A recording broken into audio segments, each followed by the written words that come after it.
de Hebreus. Terminando essa exposição de hoje, ficaremos apenas com o capítulo 13, que é a conclusão já do livro. Aos Hebreus, capítulo 12, a partir do verso 14, diz assim, texto sagrado: procurem viver em paz com todos e busquem a santificação, sem a qual ninguém verá o Senhor. Cuidem para que ninguém fique afastado da graça de Deus, e que nenhuma raiz de amargura brotando cause perturbação, e por meio dela muitos sejam contaminados. E cuidem para que não haja impuro ou profano, como foi Esaú, o qual por um prato de comida vendeu o seu direito de primogenitura. Vocês sabem também que, posteriormente, querendo herdar a bênção, foi rejeitado, pois não achou lugar de arrependimento, embora com lágrimas o tivesse buscado. Ora, vocês não chegaram ao fogo palpável e aceso, à escuridão, às trevas, à tempestade, ao toque da trombeta e ao som de palavras tais, que aqueles que ouviram isso pediram que não lhes fosse dito mais nada, pois já não suportavam o que lhes era ordenado. Até um animal, se tocar o monte, será apedrejado. Na verdade, o espetáculo era tão horrível que Moisés disse: estou apavorado e tremo. Pelo contrário, vocês chegaram ao monte Sião, e à cidade de Deus vivo, a Jerusalém celestial e a milhares de anjos. Vocês chegaram à Assembleia Festiva, à igreja dos primogênitos arrolados nos céus. Vocês chegaram a Deus, o juiz de todos, e aos espíritos dos justos aperfeiçoados, e a Jesus, o mediador da nova aliança, e ao sangue da aspersão, que fala melhor do que o sangue de Abel. Tenham cuidado, e não se recusem a ouvir aquele que fala. Pois se os que se recusaram a ouvir quem divinamente os advertia na terra não escaparam, muito menos escaparemos nós, se nos desviarmos daquele que do céu nos adverte. Naquele tempo, a voz dele abalou a terra, mas agora ele promete dizendo: mais uma vez eu farei tremer não só a terra, mas também o céu. Ora, as palavras mais uma vez significam a remoção dessas coisas abaladas, ou seja, das coisas criadas, para que permaneçam as coisas que não podem ser abaladas.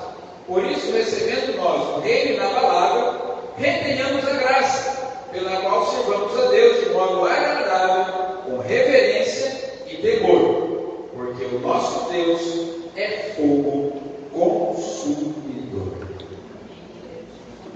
Senhor, com toda reverência e temor, com a consciência de que o Senhor é nosso Deus e fogo consumidor, nos aproximamos de Ti nesse momento. Não por causa do nosso mérito, nem porque tenhamos condições para isso, mas por causa do mérito de Cristo, nosso Salvador. Clamamos por graça e misericórdia nesse momento. Precisamos ouvir a Tua voz. Precisamos ser tratados por Ti. Precisamos, ó Senhor, que a palavra pregada hoje penetre no nosso coração. Coisa que ser humano nenhum pode fazer, só o Teu Espírito pode. Então, Senhor, que Teu Espírito Santo consiga encontrar fome da Tua palavra na nossa vida agora. Senhor, nós precisamos estar famintos nesse momento. E não podemos gerar essa fome em nós. Precisamos, ó Deus, que o Teu Espírito faça nascer essa fome pela Tua palavra. Para que possamos, ó Senhor, saborear. Para que possamos, ó Deus, digerir tudo aquilo que for pregado, tudo que for ensinado nessa noite. Mas também precisamos, ó Deus, de sede do Teu Espírito. Porque se não estivermos sedentos por sermos transformados pelo Senhor, se não estivermos sedentos por restauração da nossa vida, da nossa comunhão contigo e do fortalecimento do nosso relacionamento com o Senhor, não poderemos ser saciados. Senhor, sacia nossa fome, mata nossa sede nessa noite. Tenha misericórdia de nós, Senhor. Que haja fome por Ti e sede pelo Teu Espírito. Precisamos disso. Precisamos de poder para aplicar e praticar a Tua palavra. Por isso, clamamos humildemente por graça e misericórdia, em nome de Jesus. Amém. Sentados.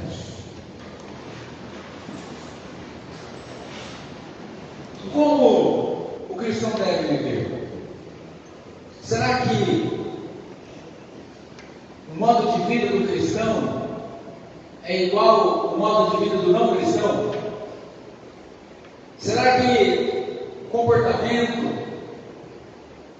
o estilo de vida, os relacionamentos, a maneira de se comunicar, de se portar, de se vestir, será que o vocabulário, será que a maneira como nos portamos na sociedade, uma vez que tomamos o nome de Deus, uma vez que nos identificamos como membros da família do Senhor, é a mesma das demais pessoas que não têm a mesma identidade, o mesmo compromisso, ou precisa ser diferente? Nessa nossa exposição na carta aos Hebreus, nós já vimos que o autor aqui está falando com aqueles irmãos que estavam prestes a desistir da fé cristã para voltar à religiosidade, à religião que já tinha sido abolida por Cristo na cruz do Calvário. E ele faz muitos alertas, ele faz muitas explicações, muitas comparações e dá motivos de sobra pelos quais aqueles irmãos não deveriam existir, porque eles estavam agora tendo a oportunidade de ter um relacionamento pessoal com Deus, um relacionamento profundo com o Senhor, não mais através de dogmas, não mais através de sacrifícios, não mais através de atividades religiosas, mas agora algo que vem de dentro do coração, pela habitação do Espírito Santo na vida deles, por causa do sacrifício de Cristo no santuário celestial que está nos céus. E ele vem e fala tudo isso desde o primeiro capítulo até o ponto em que nós estamos aqui, no capítulo 12. Ele incentiva aqueles irmãos a perseverarem, ele incentiva aqueles irmãos a continuarem na caminhada, na carreira, ele incentiva aqueles irmãos a olharem para a nuvem de testemunhas, dos exemplos daqueles que haviam perseverado até o fim, mesmo não tendo alcançado a promessa. Ele fala para aqueles irmãos que eles deveriam aceitar bem a disciplina que estava sendo aplicada pelo Senhor, para que eles pudessem crescer e evoluir na fé. Mas agora ele vai falar com esses irmãos a respeito do testemunho que eles deveriam prestar para os de fora, como eles deveriam se comportar, qual é a maneira de viver do verdadeiro cristão, do herdeiro da aliança, daqueles que entregaram a vida ao Senhor, que conheceram o Evangelho, que foram iluminados pelo Espírito Santo, que foram aceitos na família de Deus. E ele aqui vem advertir os seus leitores e também a nós sobre a importância de três aspectos do nosso testemunho, da nossa maneira de viver, de como nos comportamos no mundo. Ele fala da paz, da santificação e da reverência a Deus. E nessa passagem agora ele faz um contraste das experiências do povo de Israel ao receber a lei do Monte Sinai, a aliança de Deus no Antigo Testamento, com a nova aliança que havia sido estabelecida em Cristo, através do sacrifício da cruz, através da presença do Espírito Santo. O autor aqui ele vai falar daquele momento em que o povo de Israel sai do Egito e eles chegam diante do Sinai e a glória de Deus desce sobre o cume do monte. E houve trevas, houve fogo, houve terremoto, houve estrondo, raios, relâmpagos, e a voz de Deus bradou no monte e o povo ouviu a voz de Deus. A primeira vez que os 10 mandamentos foram proferidos foi a voz do próprio Deus falando da montanha, um lugar que estava santificado, consagrado ao Senhor. A glória de Deus fazia com que o monte tremesse e ninguém poderia subir ao monte. Ninguém poderia sequer tocar nos limites do monte. Até um animal, se tocasse, deveria ser apedrejado. Tamanha era a glória e tamanho era o espetáculo que Deus estava proporcionando para aquele povo, de modo que eles ficaram amedrontados. O próprio Moisés disse que estava trêmulo. E a partir daquele momento o povo falou assim: Moisés, se o Senhor não fale mais a nós, mas se o Senhor fale com você. E você nos transmite as palavras de Deus, porque se esse Deus falar conosco, nós vamos morrer. Tamanha era a glória, tamanho o espetáculo. E mesmo tendo visto tudo aquilo, mesmo tendo presenciado tudo aquilo, aquele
não escaparam do juízo. Uma vez tendo recebido aquela aliança, tendo desprezado aquela aliança, para onde escaparemos nós? Se negligenciarmos não grande salvação, se não valorizarmos essa aliança que Cristo nos proporciona. Minha pergunta é essa: para onde vamos escapar? Se rejeitarmos a disciplina, se rejeitarmos a aliança, se rejeitarmos a graça de Deus, se negligenciarmos tudo aquilo que Deus fez por nós e nos proporcionou, o que nos resta? Porque se profanar a lei teve a sua justa retribuição, profanar o Filho de Deus, a retribuição deve ser de nós, o privilégio é maior, mas a responsabilidade também é maior.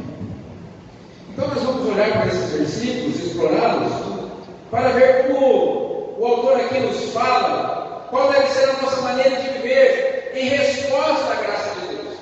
Nós que recebemos Jesus como Salvador, nós que entregamos a nossa vida a Cristo, ou você que não conhece Jesus, que não entregou sua vida a Cristo ainda, mas que vai fazê-lo nessa noite, ou que quer decidir por Cristo nessa noite, ou seja lá quando for que você vai ouvir essa mensagem, como deve ser a nossa maneira de viver? Como deve ser a nossa maneira de nos comportarmos? E que resposta nós devemos dar à graça que Deus nos dá e à nova vida que Ele nos oferece? E o autor trata aqui dessas três questões: da importância da comunhão, da santidade e da reverência. Ele mostra que nós precisamos viver em paz, ele mostra que nós precisamos viver em santidade, ele mostra que nós devemos tratar a Deus com reverência.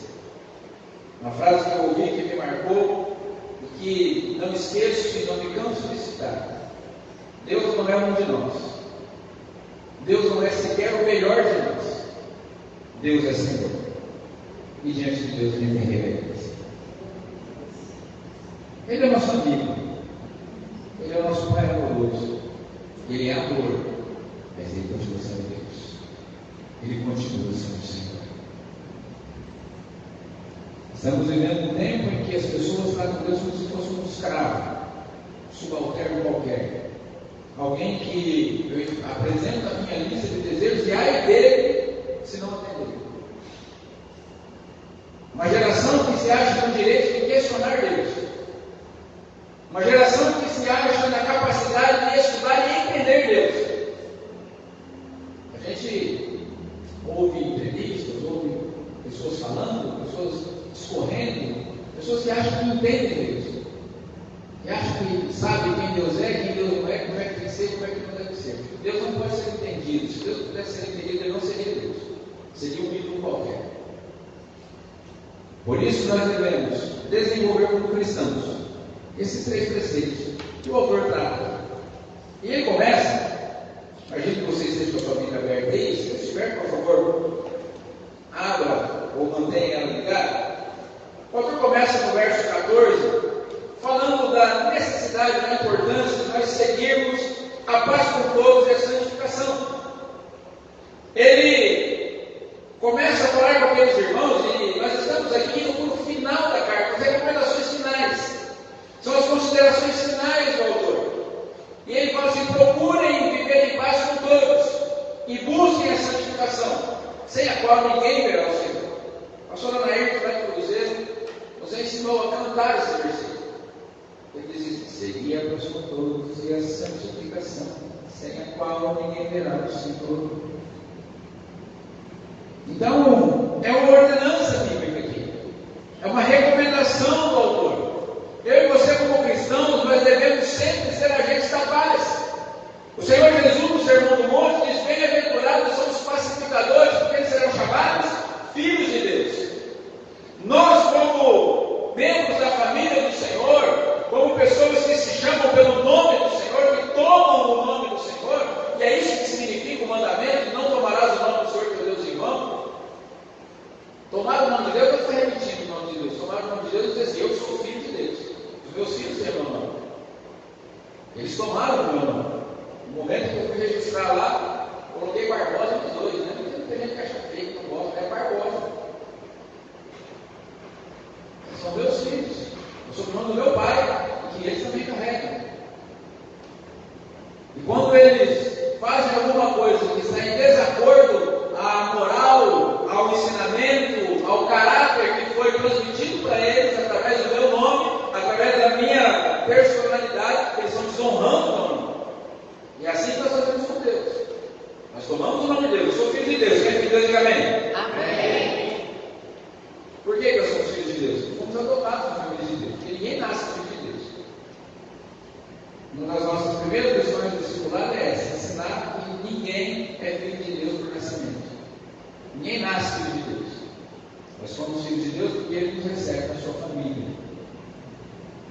João 10:10. Mas a todos quantos receberam, deu-lhes o poder de serem feitos filhos de Deus, a saber, os que creem no seu nome. Então, quem são os filhos de Deus? São aqueles que procuram viver em paz com todas as pessoas.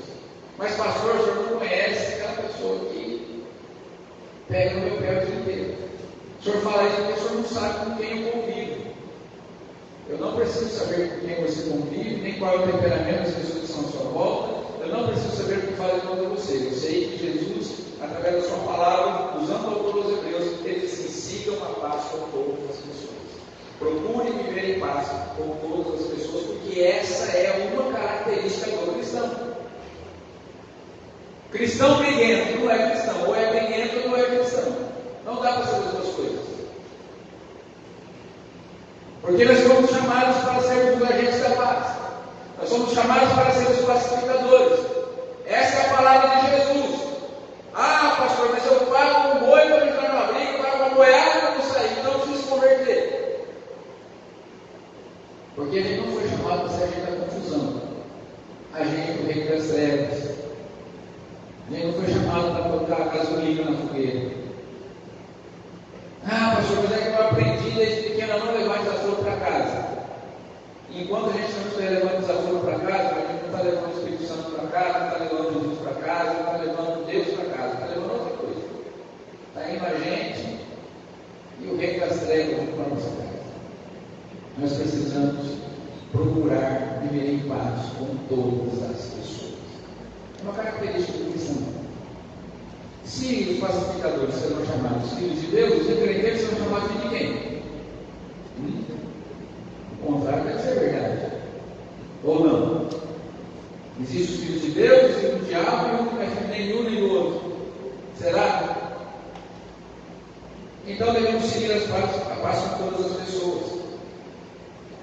William Barclay escreveu que a paz com todos é um imperativo essencial para a vida cristã. É um reflexo do amor de Deus no testemunho da nossa fé.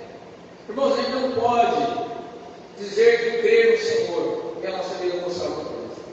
A gente não pode carregar o nome de cristão, pôr a Bíblia debaixo do braço. A gente quase carrega a Bíblia debaixo do braço, mas agora tem a Bíblia digital. E é bom ter a Bíblia digital, eu trabalhei em todos os lugares. Oi?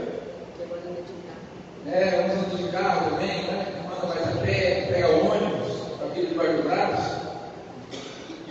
Estava, não sei onde que estava essa semana, no mercado ontem, né? Parei para ficar uma milhão de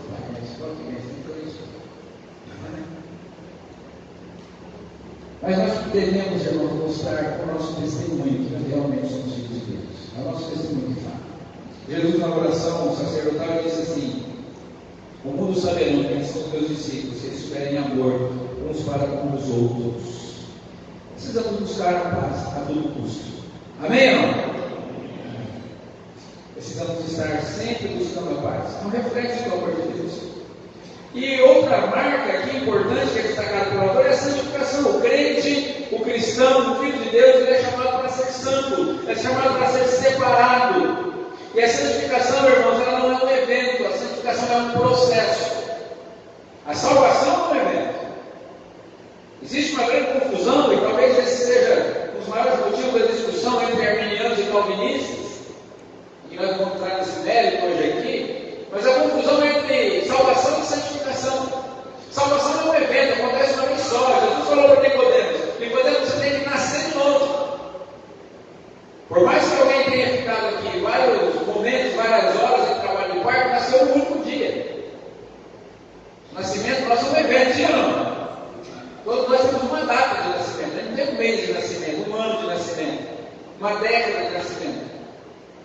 eu comecei a nascer dia 2 de dezembro de 74 e eu estou nascendo ainda. Não. Eu nasci dia 2 de dezembro de 74. Se eu estiver vivo até dia 2 de dezembro, agora eu vou fazer 50 anos de dezembro. Se Jesus não voltar até lá. Mas se Jesus voltar, eu vou ficar feliz da vida de não ter feito nada. Tomara que volte hoje. É um nascimento, é um evento. Acontece uma vez na vida, não acontece duas. Ninguém nasce duas vezes. O Nicodemos achou que era possível, mas como é que é isso, Senhor? Eu vou voltar do tempo da minha mãe nascer de novo. Jesus falou assim: não, Nicodemos, você tem que nascer da água e do Espírito. Agora, no momento do novo nascimento, começa-se um processo chamado santificação. É uma obra soberana de Deus através da presença do Espírito Santo na nossa vida, que vai nos aperfeiçoando todos os dias e nos tornando mais parecidos com Jesus. Para que a gente seja salvo? Não, porque a gente já é salvo. Porque uma vez sendo habitado pelo Espírito Santo, todos os dias a gente tem que melhorar um pouquinho, para ficar mais parecido com Jesus. O apóstolo Paulo fala: até que todos nós cheguemos à unidade da fé, do pleno conhecimento do Filho de Deus, à estatura da perfeita varonilidade de Cristo. Então é como se você fizesse lá na parede da sua casa, né? As crianças vão marcando lá o tamanho que vai crescendo. É como se fosse possível você fazer na parede o tamanho de Jesus. E aí todo dia você vai lá e vê quanto falta para você chegar no tamanho de Jesus. E aí você vai lá crescer um pouquinho, graças a Deus. Obrigado, Senhor, eu quero crescer mais um pouco amanhã. Até eu conseguir chegar no tamanho de Jesus. Ele é o padrão. Ele é o modelo. E eu e você precisamos copiar Jesus. Muitas vezes nós copiamos o outro que está pior que a gente. A gente quer se nivelar por baixo. Eu não estou muito bem, mas o fulano está pior que eu vou ficar pior que o outro. Mas o nosso exemplo não são as pessoas. O nosso exemplo não é o pastor, a esposa do pastor, os filhos do pastor, a família do pastor, o presbítero, o diácono, o irmão, a irmã, o membro da igreja, o pregador da televisão. Nosso modelo não é esse. Nosso modelo é Cristo. E nós temos que parecer com Cristo. E nós somos santos para Cristo. E nós devemos seguir não só a paz com todas as pessoas, mas a santificação deve ser a nossa preocupação. Nós precisamos estar cada dia mais santos, cada dia mais parecidos com Jesus, cada dia mais longe do pecado, cada dia mais longe do mal. Precisamos buscar isso a todo custo. O Warren Wiersbe escreveu dizendo que a santificação ela não é opcional, mas ela é essencial, porque o autor aqui nos diz que sem a santificação ninguém verá o Senhor. Ninguém. Quem se diz cristão, mas não vive uma vida de santificação constante, está perdendo tempo, porque não vai ver o Senhor. Por mais que seja bonzinho, por mais que seja dizimista, por mais que seja ofertante, por mais que seja generoso, por mais que seja importante, por mais que pregue bem, que fale bem, que é uma boa oratória, não vai ver o Senhor. Sem a santificação, ninguém verá o Senhor. Ninguém, não é que alguns vão conseguir, não, ninguém verá o Senhor sem a santificação. E lembrando também que a santificação, ela não é algo que eu e você possamos produzir, é uma obra soberana de Deus, através da pessoa do Espírito Santo na nossa vida. É uma obra santa do Espírito, que nós acabamos de cantar. No comentário da Bíblia de Genebra, o autor escreve que seguir a paz e a santificação é um compromisso ativo. Devemos nos esforçar para manter relacionamentos saudáveis e buscar pureza espiritual. Como é que a gente busca a santificação? Tem que ocupar a nossa mente com coisa santa. Porque se a gente ocupar a nossa mente com fofoca, com pornografia, com maledicência, com murmuração, com coisas negativas, e a nossa boca só fala maldade, como é que a gente vai seguir a santificação? Não tem como. É impossível. Nós precisamos nos encher do Espírito. Nós somos muito enfáticos quando nós citamos o verso bíblico que diz assim: não vos embriagueis com vinho, no qual há dissolução. Está na Bíblia. Mas esse versículo não acaba aí. O que diz o restante do versículo? Mas enchemos do Espírito. O versículo não acaba, não vos embriagueis com vinho. Está vendo? Não pode se embriagar, é pecado. Você vai ser do Espírito? Não. E enchermos do Espírito é o que a gente faz, não é o que Deus faz. O Espírito Santo nos santifica, mas quem se enche do Espírito somos nós. Nós nos enchemos do E aí você pergunta, mas pastor, como é que a gente se enche do Espírito? Paulo fala nesse versículo o seguinte, falando de vós com hinos, salmos, cânticos espirituais, dando sempre graças a Deus em todas as coisas. Mas se a gente está só falando porcaria, só vendo bobagem na internet, só procurando coisa que desagrada a Deus, não tem santificação possível numa situação dessa. Andando na roda dos escarnecedores, se detendo no caminho dos pecadores, aceitando ouvir conselhos ímpios. Como é que a gente vai conseguir perseguir a paz e a santificação é impossível? O autor continua dos versos 15 e do verso 16, dizendo que além de procurar viver em paz e buscar a santificação, nós devemos tomar cuidado com a raiz de amargura. E aí ele cita o exemplo de Esaú. Cuidado com a raiz de amargura, porque se essa raiz de amargura se alastrar no meio da igreja, se alastrar no meio de vocês, vocês serão contaminados, e essa contaminação vai afastar vocês de Deus e fazer com que vocês percam os benefícios da nova aliança. E o autor cita aí o exemplo de Esaú, que ninguém deveria ser profano, ninguém deveria ser devasso como foi Esaú, porque Esaú ele era impuro, Esaú ele era profano, e ele não tinha como prioridade na sua vida valorizar as bênçãos de Deus sobre ele. Esaú era o filho primogênito de Isaac, por ter nascido primeiro, mesmo tendo irmão gêmeo, que nasceu poucas horas depois, ou pouco tempo depois, porque diz o texto bíblico que Jacó nasceu pegado no calcanhar de Esaú. Mesmo sendo no mesmo momento do nascimento dos dois, Esaú saiu primeiro. E ele tinha um direito dado por Deus, de ter uma herança maior. Nós falamos agora um pouco sobre deixar de desfrutar de algo melhor para desfrutar de algo bom. Exemplo de Esaú. Esaú chega cansado, com fome, e o Jacó está lá preparando um miojo, meio-dia. O Esaú fala assim: ô, dá para conseguir hoje para mim aí, cara? Eu não, meu, isso para mim. Mas eu não, cara, eu estou com fome, eu vou morrer de fome, sabe? Aquela pessoa trágica. Geralmente, gente que está longe de Deus é trágico. Ah, eu estou morrendo de fome. Aí já vai falar assim: tá bom, eu te dou miojo, mas eu quero ter direito de agricultura no lugar. Aí eu faço uma coisa boa, o Esaú abre mão de uma coisa melhor. Assim, de quem vai levar o direito de agricultura se tiver gordo? Já que Esaú ia morrer de fome? Aí ele vende o direito de agricultura, não valorizou o que Deus tinha dado. Tratou as coisas de Deus com leviandade. E aí, por causa disso, passa o tempo, o Esaú esqueceu o que tinha falado, mas Jacó não. E quando chegou no momento de receber a bênção, Jacó pensando assim: meu pai não vai querer nada, né? Aí a Rebeca arma um esquema, o Jacó se passa por Esaú, recebe a bênção dele. Quando o Esaú chega, cadê? Já foi, já era. Aí ele chora, ele fica prostrado, ele fala para ele: meu pai me abençoou também. Mas não, me abençoou, era tudo, já foi.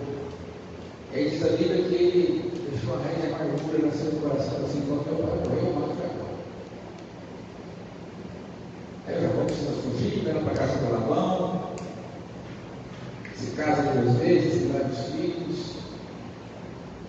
Mas a verdade é que a bênção da aliança que era para Esaú ficou com Jacó, porque não valorizou. O comentarista Champin, ele escreve que essa raiz de amargura pode surgir de decepções ou injustiças. Essa raiz contamina não apenas a pessoa que a cultiva, mas também aqueles que estão ao seu redor. Dentro da igreja, a raiz de amargura pode contaminar uma congregação toda. No casamento, a raiz de amargura pode destruir o relacionamento. Essa raiz ela vai se expandindo. Sabe quando uma árvore de raiz muito grande é plantada numa calçada e ela começa a destruir a calçada, Um pouquinho para frente ela vai destrói o muro e se não for tomada providência, ela vai derrubar uma casa. Essa raiz de amargura ela vai se arrastando, ela vai derrubando o casamento, ela vai derrubando a vida profissional, ela vai derrubando a vida espiritual, ela vai nos enfraquecendo na fé. Orton Wiener escreveu dizendo que a amargura impede a graça de Deus de fluir em nossas vidas. Nós não conseguimos pensar em outra coisa, nós não conseguimos desfrutar das bênçãos de Deus. Por isso preciso estar atento e eliminar qualquer sinal de ressentimento ou amargura. Qualquer situação que nos faça sofrer por injustiças, por algo que fizeram contra nós, por direitos que talvez nós não tivemos acesso, nós precisamos tirar isso do nosso meio. O autor aqui está dizendo para aquela igreja, irmãos, qualquer raiz de amargura que houver no meio de vocês, tirem isso e olhem para o exemplo de Esaú. E falando de Esaú, o pastor Hernandes escreve dizendo que ele é um exemplo claro de como a falta de discernimento espiritual pode levar a perdas irreparáveis. O texto aqui diz que Esaú era um profano. O que é um profano? É algo longe do templo. É algo que está fora do ambiente sagrado. É algo que é comum para o mundo, mas não é comum para Deus. Na nossa língua, o termo profano significa literalmente fora do templo, ou algo que não pertence a Deus. O que é profano? É alguma coisa que está longe de Deus. Música profana, linguagem profana. Às vezes tem culto profano. Um culto que talvez pensemos estar oferecendo a Deus, mas na verdade está muito longe, nosso coração está muito longe do Senhor. O profeta Jeremias escreveu, aliás, Deus falou através do profeta Jeremias, ou melhor, Deus falou ao profeta Jeremias. Se você separar o que é vil, o que é profano do sagrado, você será boca de Deus e você falará as nações. Jeremias, preocupado sobre como ser um profeta de Deus, Deus falou assim para Jeremias, para você ser um profeta, aprenda a separar o santo do profano. Infelizmente, hoje em dia está tudo misturado. Santo e profano ocupando o mesmo espaço. Quantas gotas de veneno precisamos para não contaminar uma faculdade? Às vezes a gente fala assim, mas é só brincadeira. Mas é só uma música. Mas é só um desvio aqui. É só um desvio ali. Se alguém pegar 2 litros d'água, pegar uma gotinha só de veneno, para você beber, você bebe? Mas é só um pouco. Mas nada. Continua sendo veneno. E nós precisamos entender que a traição do direito precioso por um prazer momentâneo, conforme aconteceu com Esaú, é uma advertência para nós. Nós recebemos uma aliança do Senhor, um privilégio tão grande, e não podemos trocar por qualquer coisa.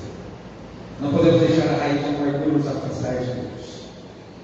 E aí, nos versos 18 a 24, o nosso autor vai falar da importância da nova aliança. Aquilo que nós já citamos aqui, a diferença da aliança nova com a aliança antiga, é a comparação entre o que aconteceu com as pessoas que desprezaram a antiga aliança e o que pode acontecer conosco se desprezarmos a aliança nova que foi delegada a nós. Nós precisamos aprender a valorizar aquilo que Jesus Cristo fez na cruz por nós. Não é só no dia da ceia, e que a gente olha o sacrifício de Jesus, o pastor fala, ele fala o que Jesus fez por nós, a gente fica comovido, fica emocionado, uns até choram. Tem alguma Santa Ceia que o pastor apela, coloca as imagens do filme Paixão de Cristo. E as pessoas olham aquele sofrimento. E segundo os especialistas aí, foi o filme que conseguiu retratar mais próximo do que aconteceu com Jesus de fato. E a gente fica sensibilizado, passa aquela porta para fora, a gente nem lembra mais, continua vivendo do mesmo jeito, cometendo os mesmos pecados, andando nos mesmos caminhos, trocando a aliança de Jesus por qualquer porcaria que o diabo oferece.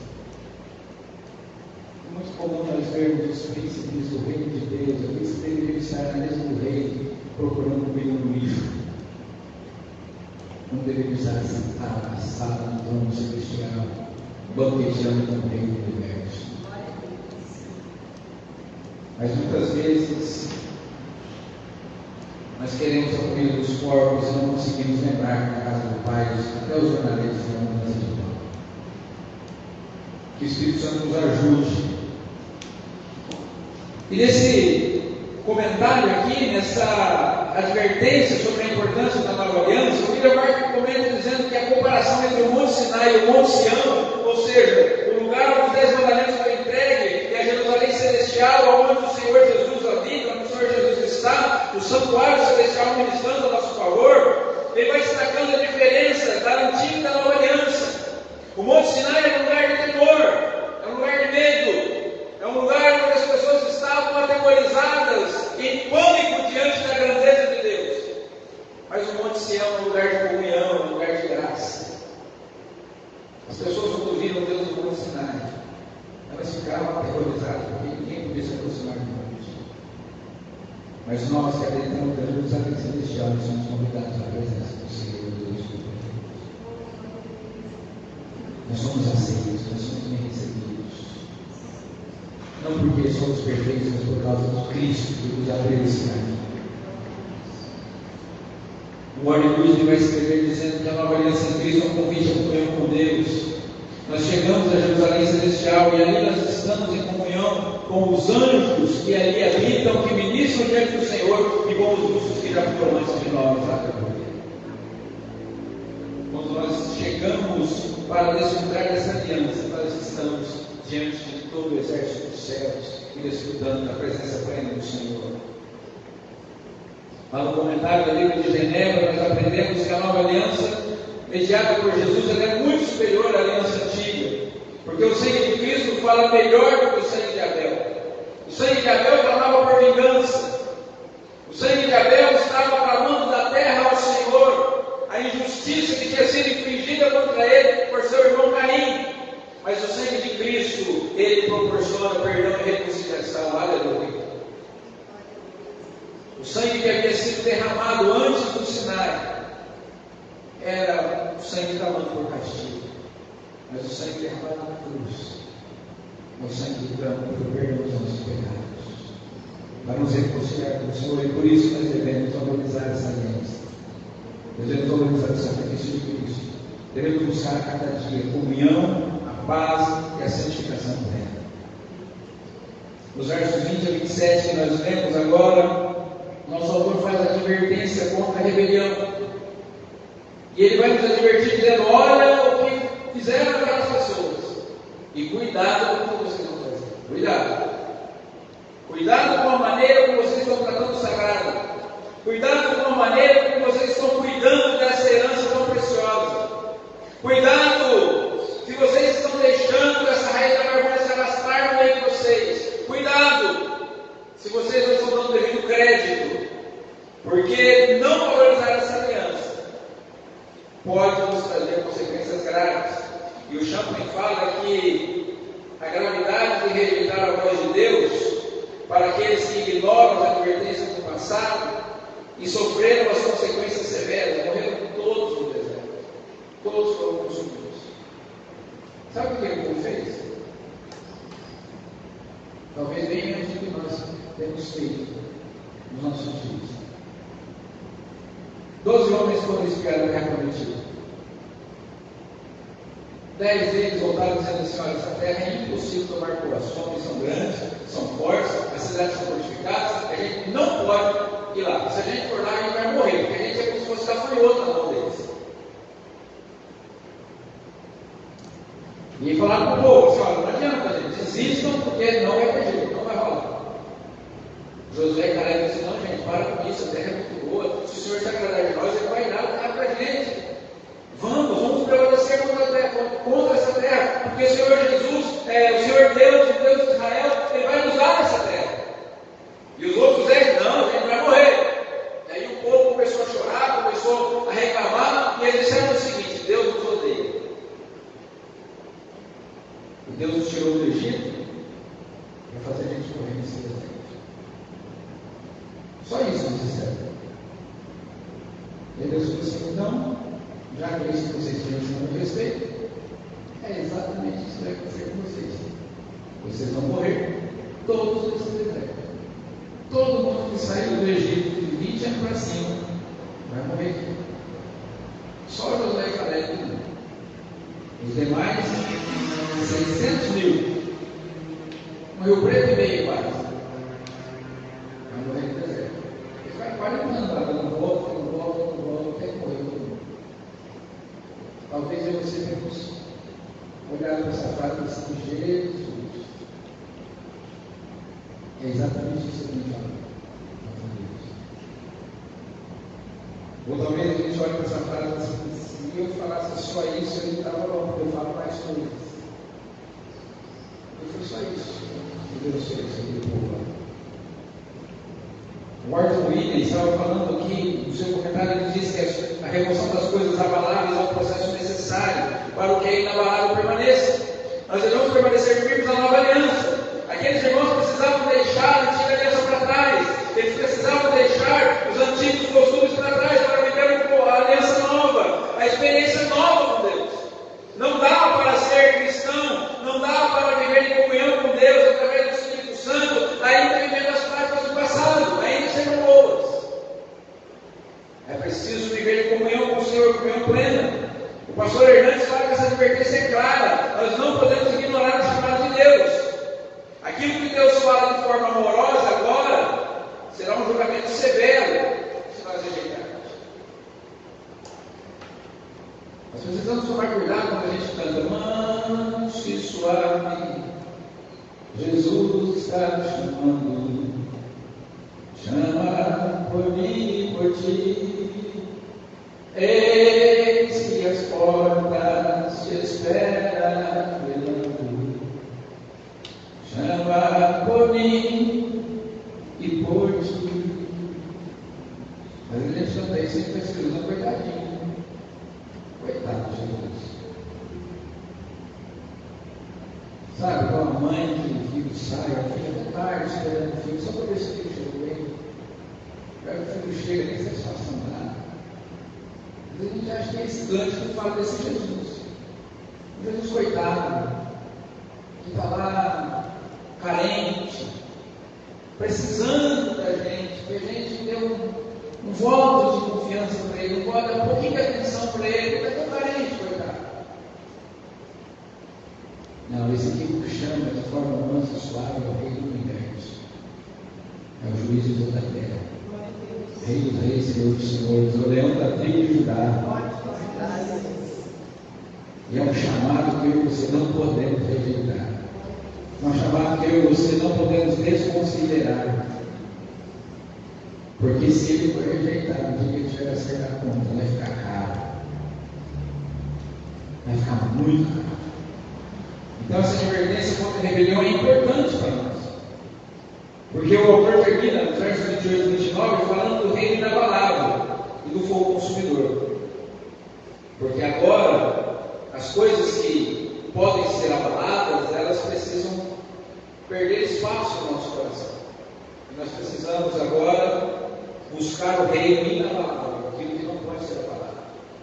Mas para que o reino inabalável venha sobre nós, para que nós participemos desse reino, nós precisamos tirar fora as coisas que podem ser abaladas.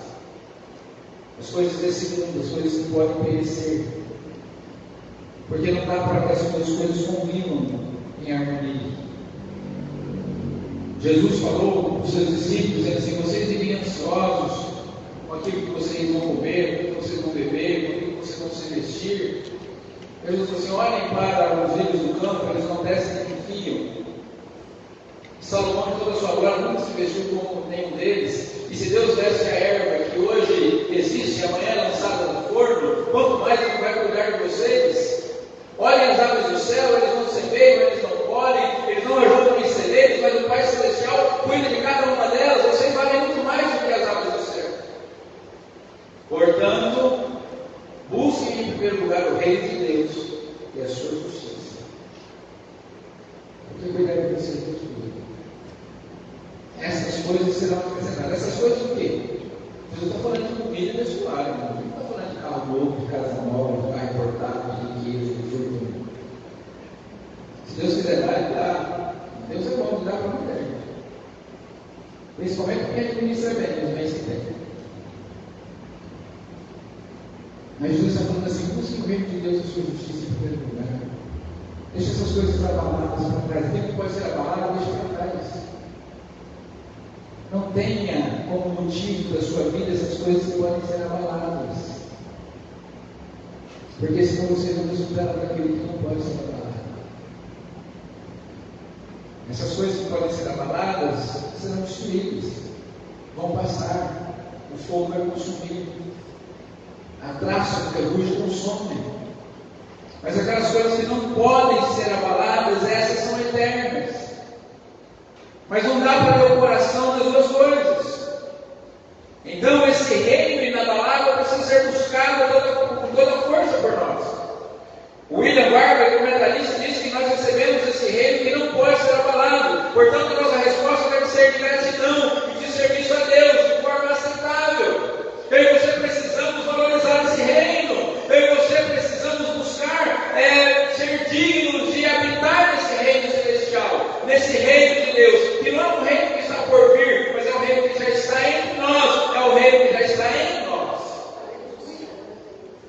Eu te disse, o reino de Deus não é algo que vem com barulho, não é algo que vem que alguém diga, olha, está lá, ou está ali, ou está lá. O reino de Deus está dentro da gente, o reino de Deus já veio, o reino de Deus já chegou. Os pré-milenistas acreditam que vai haver um tempo que Jesus vai reinar na terra, vai ter um reino estabelecido, e vai ser um reino diferente, um reino político, um reino físico. Eu não creio nisso, eu creio que o reino de Deus já está aqui, já está entre nós, nós estamos vivendo isso. Eu não quero viver a minha vida esperando um dia viver num reino milenar de Cristo. Eu quero ser governado por Jesus hoje. Eu quero desfrutar desse reino agora. Eu quero ser habitado pelo Espírito Santo nesse instante. Mas para isso, esse reino abalável precisa ser tirado do meu coração. Não dá para ter Jesus no trono do coração e os ídolos ao mesmo tempo. Pastor, mas e se existia esse reino milenar que algumas pessoas acreditam? Se existia, amém. Não zombando, mas assim, uma conjectura divertida. Eu costumo dizer que depois de 7 anos do céu, Jesus fala, tem que voltar e que eu vou ficar muito bravo. Peraí, Senhor, não, é que agora a gente vai voltar lá, a gente vai reinar durante 1000 anos. Eu falo assim, Senhor, deixa eu cuidar da casa, fica aqui, cuida das plantas, vou tratar dos bichinhos, deixa aqui, vai lá com vocês, pode reinar com vocês, eu vou ficar aqui. Depois de 7 anos do céu, eu não vou querer voltar para a terra, não. Mas pode ser que tenha que voltar, não sei. Não sei. Isso não é zombaria, de forma alguma, não me interpretem mal. O Warren Wiersbe nos escreve dizendo que servir a Deus com reverência e temor é fundamental, porque o nosso Deus consome o pecado, mas oferece graça aos que se voltam para Ele. E na Bíblia de Genebra nos ensina que a reverência e a piedade são respostas adequadas à grandeza de Deus. Nós precisamos nos aproximar do Senhor com o coração sincero e o espírito contrito. Nosso Deus é fogo consumidor, irmãos. Deus é um fogo que consome. Consome aquilo que precisa ser consumido, mas purifica aquele coração quebrantado. O fogo que queima a palha é o mesmo que purifica o ouro. O fogo que queima a impureza é o mesmo que purifica a prata. O fogo que queima coisas vis que não prestam é o mesmo que forja o aço para que ele seja aquilo que o ferreiro quer que ele seja. Que esse fogo consumidor que é o nosso Deus se transforme em alguma coisa que glorifique o seu nome e não consuma todos nós. Tendo em vista tudo isso, irmãos, algumas aplicações são importantes para que nós entendamos qual é o nosso lugar no mundo, como deve ser o nosso testemunho. Em primeiro lugar, nós precisamos olhar para esse texto e assumirmos a responsabilidade de fazer da paz e da santidade uma prioridade na nossa vida. Isso vai implicar em que nós cultivemos relacionamentos saudáveis e buscarmos pureza espiritual em todas as áreas. Em todas elas. Na rede social, diante da televisão, diante das pessoas, dos nossos negócios, precisamos buscar cada vez ser mais puros. Nós jamais seremos perfeitos, mas a pureza deve ser algo que nós almejamos alcançar. Outra lição importante para nós é que nós devemos estar atentos a qualquer sinal de amargura no nosso coração, porque a falta de perdão pode criar uma barreira entre nós e o nosso Deus. A falta de perdão é algo que nos afasta do Senhor, porque é uma ordenança. Perdoar é uma ordenança. Ah, pastor, mas eu não sei perdoar. Eu também não. Ninguém de nós sabe. Por isso a gente precisa de Jesus. É por isso que a gente precisa do Espírito Santo. Ele que nos capacita a perdoar. Ele que nos dá o poder necessário para perdoar. E perdoar é uma ordem. Se você está satisfeito ou não, se você está feliz ou não, se o ofensor se arrependeu ou não, pouco importa. Perdão é uma ordem. É uma ordenança. E ordem a gente obedece, se tiver juízo. E ele tem muito juízo ou ousa desobedecer. Mas aí arca com as consequências. Então, se tiver raiz de amargura no nosso coração, a gente precisa estar atento. Outra lição importante é que nós precisamos reconhecer a grandeza da nova aliança. Nós não precisamos ficar com medo de Deus. Pastor, essa mensagem aí é para a gente ficar com medo de Jesus? Não, não é não. Mas é para que a gente entenda o tamanho do privilégio que nós temos e demos valor a isso. Nós precisamos dar valor a isso e não tratar a graça como qualquer coisa. Como diz um irmão cantor cristão, diz assim: muita gente está usando a graça para cair em desgraça. Cuidado. Cuidado. Temos visto líderes cristãos caindo pelas tabelas aí. Igreja fechando por problema de pedofilia do líder. Igreja grande. Mega igreja. Pessoas reconhecidas caindo da graça, porque trataram a graça de Deus de qualquer forma. Nós precisamos estar atentos. Precisamos estar atentos, devemos estar atentos às advertências de Deus. Essa é a nossa quarta missão, porque a desobediência tem consequências. Precisamos encarar a nossa relação com Deus com seriedade e reverência. Ele é um Deus de amor, mas é um Deus justo. Existe uma vertente que ensina que o amor de Deus é maior que a justiça de Deus. Irmãos, isso é heresia. Isso é heresia. E eu explico por quê. Deus é perfeito, amém? Você crê que Deus é perfeito, amém? Se Deus é perfeito, nenhum atributo de Deus pode ser menor que o outro. Se Deus é perfeito, o amor de Deus é perfeito, amém? A justiça de Deus também é perfeita. A ira de Deus é perfeita. A misericórdia de Deus é perfeita. A bondade de Deus é perfeita. A presença de Deus é perfeita. Tudo em Deus é perfeito. Porque se houver um desequilíbrio, Deus deixa de ser perfeito. Uma pessoa que tem uma perna mais curta que a outra não está perfeita. Sim ou não? Então, se Deus tem um atributo em desequilíbrio com o outro, Deus deixa de ser perfeito, deixa de ser Deus. Ah, pastor, mas tem um versículo que diz que a misericórdia triunfa sobre o juízo. Sim. Quando nós recorremos à misericórdia de Deus, quando nós nos arrependemos, quando nós nos quebrantamos, a misericórdia de Deus ela é sobre a nossa vida. Nós não estamos sujeitos ao juízo de Deus, porque o juízo de Deus continua perfeito. Continua valendo contra aqueles que se negligenciarem a atentarem para a tão grande salvação. É por isso que nós precisamos estar atentos a essa pergunta retórica do nosso autor: para onde escaparemos nós? Se negligenciarmos essa nova aliança.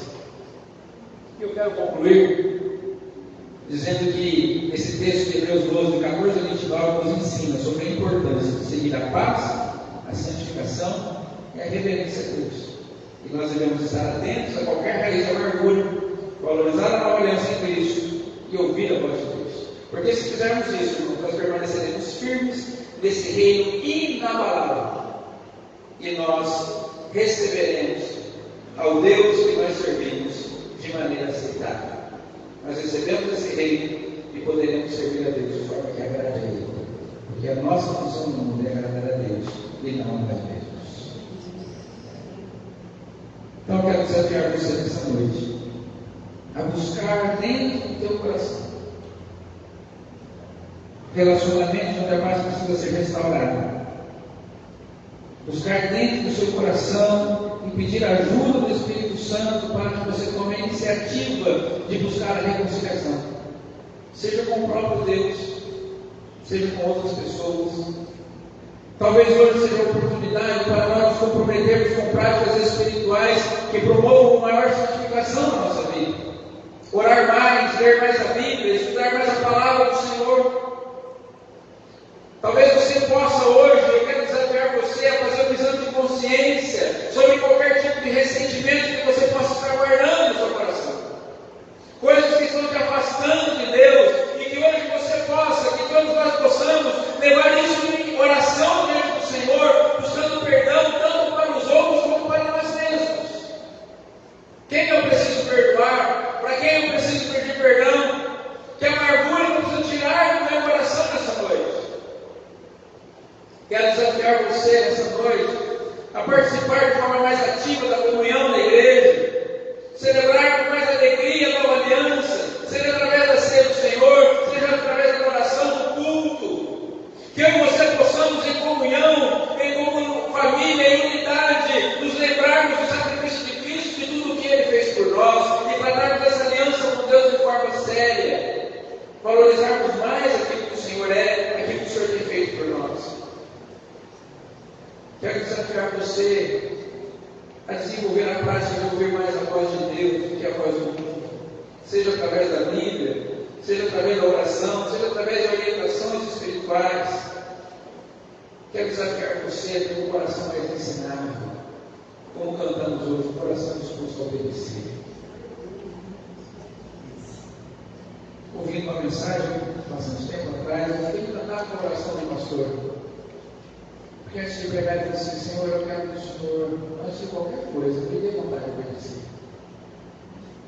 Porque eu não gosto de obedecer, ninguém gosta de obedecer. Uma das nossas reuniões do nosso café, na nossa descontração inicial, alguém disse assim: eu não gosto que mandem em mim, mas Deus manda em mim. E Ele tem autoridade para mandar.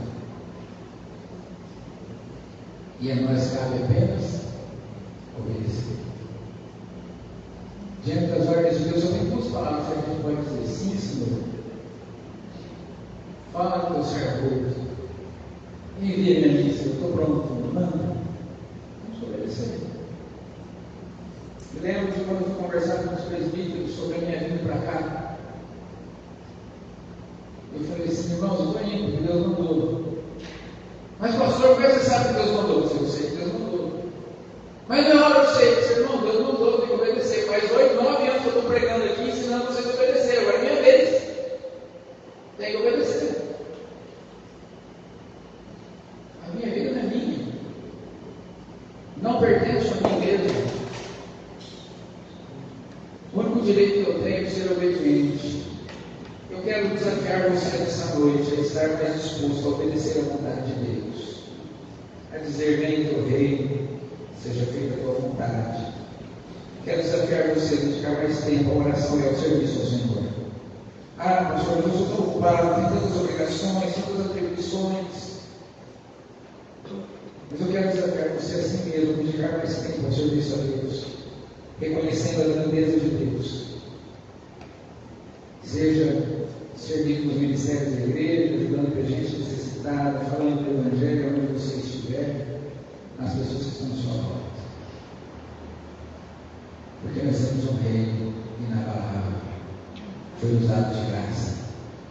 Nós precisamos valorizar isso através do testemunho, seguindo a paz, a santificação e principalmente de forma reverente e respeitosa diante do nosso Deus. Deixa eu ver, orar. Feche seus olhos.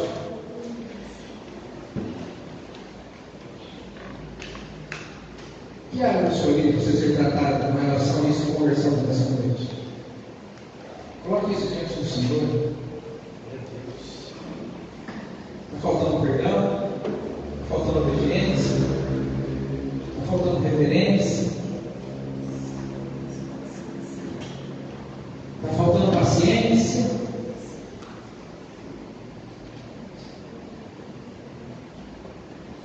Fale com Deus.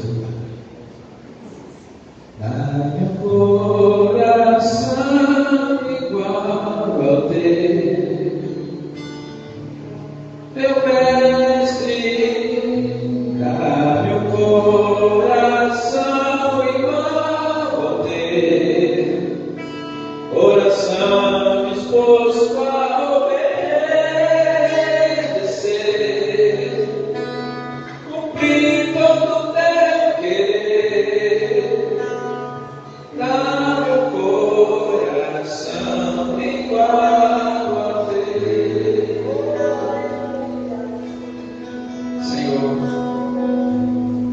nós queremos te agradecer, Pai. Queremos te agradecer por esse reino inabalável que foi nos dado de presente. Nós obedecíamos. Que a gente merecia o inferno. Que os nossos méritos e as nossas obras nos dão direito à condenação eterna. Nós estávamos caminhando para o abismo, completamente mortos dos nossos delitos e pecados. O Senhor teve misericórdia de nós. O Senhor olhou para dentro de nós, não só para as nossas obras, não só para as nossas atitudes, mas o Senhor olhou dentro do nosso coração. Conforme cantamos, o Senhor olhou para dentro de nós e não achou nada de bom. O Senhor olhou do céu e viu que não tinha um justo sequer. Mas mesmo assim o Senhor nos amou. E nos amou de tal maneira que enviou o seu Filho, santo, puro, perfeito, para morrer no nosso lugar. Para inaugurar para nós um reino inabalável, um reino eterno, de paz, amor, justiça, bondade,